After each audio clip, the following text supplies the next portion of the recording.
کچھ لوگوں کو نرا سلوٹ کر دینا چاہیے، کہنا چاہیے یار جس نہج پہ تو اتر کے بات کر رہا نا، یعنی کچھ بندے بدتمیز ہیں، تو آپ اگر ان کو جواب دیں گے تو پھر آپ کو بھی اس لیول پہ اترنا پڑے گا. لہٰذا ایسے لوگوں کا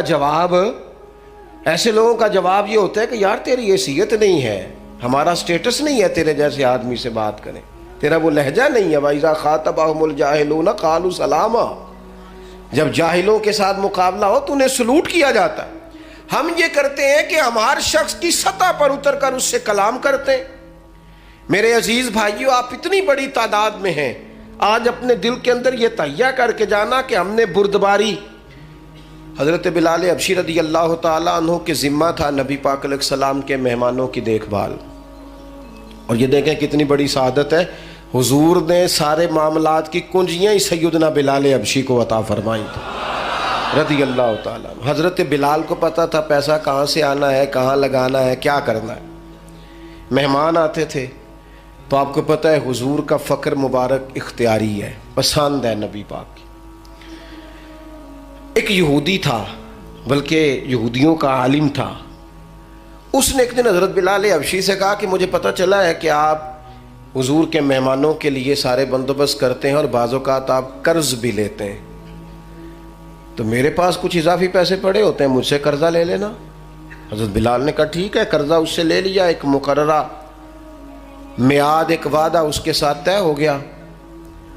سیدنا بلال حبشی رضی اللہ تعالیٰ عنہ نے وہ پیسے لا کے مہمانوں پر خرچ کر دیے. ابھی اس وعدے میں نا پیسے لوٹانے میں کچھ دن باقی تھے.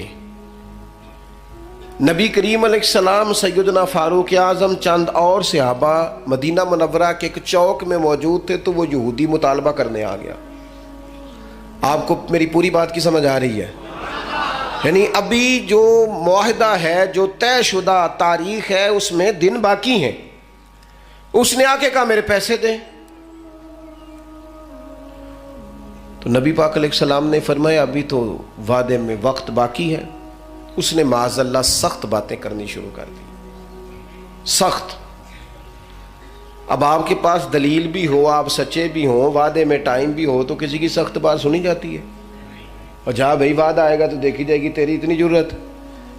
اب جب اس نے سخت بات کی تو سیدنا عمر فاروق نے تلوار پہ ہاتھ رکھا. حضرت عمر ہے نا، شیر ہے نا اللہ رسول کے، ہاتھ رکھا تلوار پر. تو نبی پاک علیہ السلام نے فرمایا عمر جلدی نہ کر.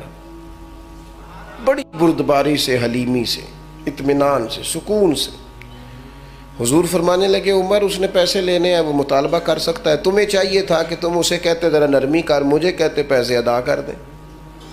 حضور فرمانے لگے اب اس طرح کرو، اس کے ساتھ جاؤ، فلاں جگہ کھجوریں پڑی ہیں، جتنا اس کا قرض ہے اتنی کھجوریں تول کے دے دو، اور یہ جو تم نے تلوار پہ ہاتھ رکھا ہے نا، اسے ڈرایا ہے، تھوڑی کھجوریں زیادہ بھی دے دینا.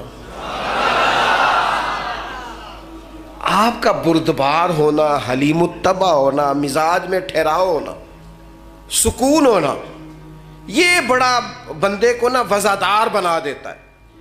آپ ہر شخص کے لیول پہ اتر کر جھگڑا نہ کریں. میں نے دیکھا ہے سیانا بیانا آدمی بچوں کے ساتھ بحث کر رہا ہے، سمجھدار آدمی ہو کے ایک نادان سے گفتگو کر رہا ہے. میں نے شاید پہلے بھی آپ سے کہا تھا کہ میرا ایک فتویٰ ہے، اس سے اختلاف بھی کیا جا سکتا ہے. میرا فتویٰ یہ ہے کہ میاں بیوی کے جھگڑے میں اکثر قصور میاں صاحب کا ہوتا ہے. ہو گئے ہونا ناراض، لگ پہ ہونا کورن. ہاں میں نے پتا سی یہ جتنے ہی فتویٰ دیتے اتنے ہی حال ہویا.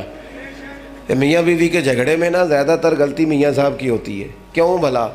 اس لیے کہ عورت بیچاری کی عقل ناقص ہے، اس کی آدھی ہے، وہ پورا سوچنا بھی چاہے تو شعوری طاقت اتنی بلند نہیں. تو میاں صاحب کی تو پوری ہے نا، تو پھر جھگڑا ختم کس نے کرنا تھا؟ تو جی میاں صاحب آکھن تینوں آج ٹھیک کر کے ہی چھڑ رہے، تو یہ تو غلط بات ہے نا بھائی. آپ یہ دیکھیں کہ اللہ تبارک و تعالیٰ نے مرد کو عورت پر افسر بنایا ہے. آپ کو چاہیے تھا آپ کا حوصلہ بھی بڑا ہوتا، آپ دلیر ہوتے، بڑی ساری غلطیاں درگزر کرتے، محبت کا لہجہ اختیار کرتے. آپ کو یہ حق حاصل نہیں تھا کہ آپ بے جا سختی کرتے. آپ کی توجہ ہے میری بات پر؟ نبی پاک صلی اللہ تعالیٰ علیہ وسلم نے کمال بردباری کے ساتھ فرمایا کچھ زیادہ بھی. حضرت عمر ساتھ لے گئے،